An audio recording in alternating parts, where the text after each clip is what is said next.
ตัวญาว่าจังใดจึงลอยให้ออกบ้านทุกวัน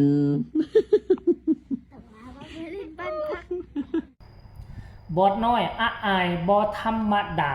มือวานนี้ลอยไปตรวจบ้านพักศิลปินเรื่องราวเหตุการณ์จะเป็นแนวใดคลิปนี้จะพาทุกคนไปชมพร้อมๆกันสบายดี FC แฟนคลับน้องอะอายสกุลพรลูกสาวของบอสนกพงศกรแห่งวงเสียงวีฮกมาพบมาพ่อกันคลิปนี้โอ้ยพวกเจ้าเอ่ยฮ้อนดับตับไหมว่าต้องซื้อว่าอยากให้ฝนตกนี่แหละเดี๋ยวนี้นะอันนึงฤดูฮ้อนอันนึงฤดูฝนพวกเจ้าเสี่ยวฤดูไงค่อยว่าเสี่ยวฤดูฝนหลายกว่าฤดูฝนดีกว่าแต่ว่าคันเลือกได้ก็เสี่ยวฤดูหนาวมันดีกว่าอันนี้ละฮ้อนแบบนี้นี่เปิดพัดลมกะฮ้อน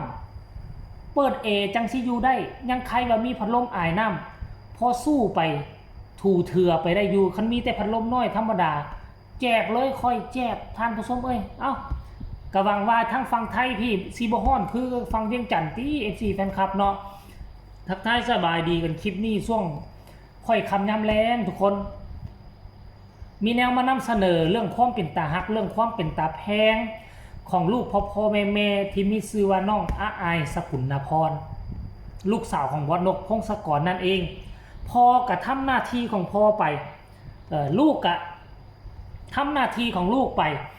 เลิกห้องเฮียนแล้วก็ครอบยาลงยาล้ำเนาะมาล้อมาหามาลิ้นน้ำบรรดาศิลปินน้ำบรรดาแดนเซอร์คนที่เพิ่นหักคนที่เพิ่นแพงกันเนาะข้าเจ้ากับปูเสือเลี้ยนกันอันนี้หากเห็นเป็นครั้งแรกเพราะว่าบ้านพัก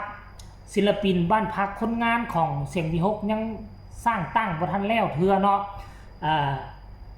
ส่วนหนึ่งก็ต้องได้ไปอยู่ไปนอนปูเสือนอนเลี้ยนกันไว้ก็อดเอาไว้ฤดูกาลที่จะมาถึงนี่มีตึกมีห้องนอนคักแน่ทานผู้ชมคันดีแท้เอาเตียงสองสั้นมาเลยคือหอพักนักเรียนเลยโลดมาใส่น่ะแล้วก็บอสน้อยอายก็มาหามาลิ้นกับทีมงานเห็นบ่ล่ะคือน้องบ่รังเกียจเลยว่าแดนเซอร์ว่าอีหยังต่างๆน้องบ่รังเกียจอันนี้เป็นบอสที่เป็นบอสอนาคตแล้วจะกลายเป็นบอสที่ลูกน้องฮักหอมที่สุดคือน้องอายปฏิบัติแบบนี้น่ะคือบ่ถือโตเลยไปคุกคีกับแดนเซอร์ไปคุกคีกับศิลปินบ่แบ่งส้นสั้นติดกันไปหมด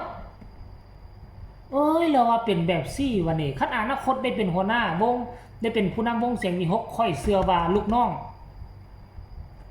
งฮักสุดหัวใจเลยแหละท่านผู้ชมรายละเอียดวิดีโอจะเป็นแนวใดเหตุการณ์จะเป็นแนวใดให้ทุกคนไปชมคลิปนี้พร้อมๆกันเลยมันไปจังใดมาจังใดนี่ก็ได้มานอนอยู่แบบนี้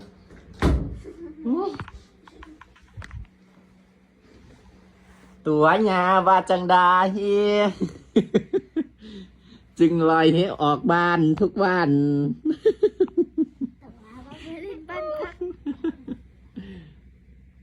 วันนี้มานอนน้ำแมวอ่ะมีความคิดอย่างไรบ้างถึงจะมานอนด้วยอ่ะคิดถึงหรอไม่คิดถึงแล้วสิคิดถึงแล้วสิแอบไปหาสาวมาพอเล่นเบื่อแล้วก็มานอนกับแม่เพราะว่าเข้าบ้านไม่ได้ยายลำล็อกบ้าน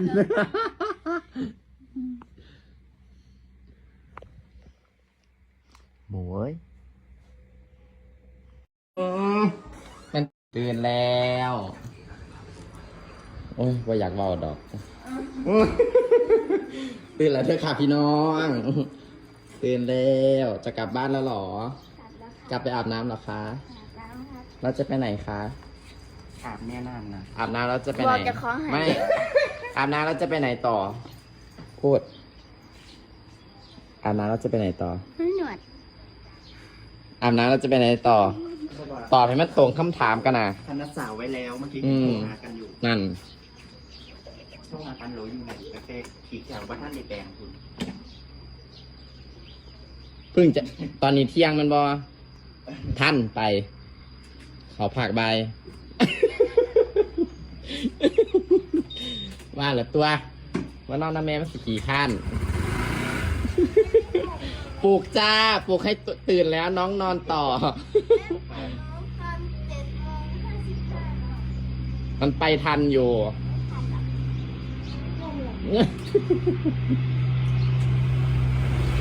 ไม่มีนะแก เออไปเขาพากบายเลย โอ้ เห็นบ่ล่ะความเก่งความจริงแล้วอ้ายกับติดหมดทุกคนนั่นแหละเพราะว่าจำได้ตอนที่น้องอ้ายมาอยู่ใหม่ๆอายุก็ยังน้อยอยู่ก็อาศัยแต่เอื้อยอ้ายภายในวงภายในองค์กรนี่เป็นผู้ประคบประงมเป็นผู้ให้กำลังใจจึงเฮ็ดให้น้องเข้มแข็งมาถึงวัย13 ปีนี่ท่านผู้ชมเอ้ยหลังจากนั้นน้องก็บ่ลืมบุญคุณผู้ใดน้องมีแนวอยู่แนวกินเนาะน้องก็สิมาหากันมาลิ้นน้ำกันไปเลาะหั่นเลาะนี่ก็ไปน้ำกันแบบบ่แบ่งพรรคบ่แบ่งพวกบ่แบ่งหัวหน้าบ่แบ่งลูกน้องคนที่มีจิตใจแบบนี้คนที่ค้ำหู้คนที่กตัญญูแบบนี้พ่อแม่เขาก็บ่ลืมอยู่แล้วพร้อมที่จะผลักดันพร้อมที่จะสนับสนุนให้ไปข้างหน้าแบบบ่ขาดตกบกพร่องและค่อยก็เชื่อว่าซุ้มศิลปินซุ้มแดนเซอร์เรานี่บ่มีผู้ใดจะทิ่มอ้ายไว้ข้างหลังมีแต่จะช่วยกันผลักดันพยุงอ้ายให้ขึ้นไปสู่จุดที่สูงสุดกว่านี้นั่นเองเนาะเพิ่นตัวยาล้ำว่าเพิ่นสิไปใส่น้อจังว่าวันสุดท้ายลอยมานี่ว่าสิมาลิ้นว่าซั่นนอนลิ้นนอนไปนอนมาหลับเลยปุ๊กก็บ่ตื่นว่าซั่นทั้งในบีบีว่าปุ๊กก็บ่ตื่นบ่ยอมตื่นว่าซั่นปลุกหลายรอบแล้วบัดมาตื่นเอางอเงียขึ้นมาจับได้รถแล้วก็หันหัวออกไปพุ่นแหละสิไปเฮือนบ่หรือไปสำนักงานบ่เด้อจังได๋บ่ฮู้ว่าที่พักตัวนี้นี่อยู่สำนักงานบ่หรืออยู่แยกจากสำนักงานนี่ค่อยก็บ่แน่ใจเด้อทุกคนเนาะอันนี้คือสิ่งที่มันเกิดขึ้นเป็นเรื่องเล็กๆน้อยๆความอบอุ่นระหว่างเขาบอสน้อย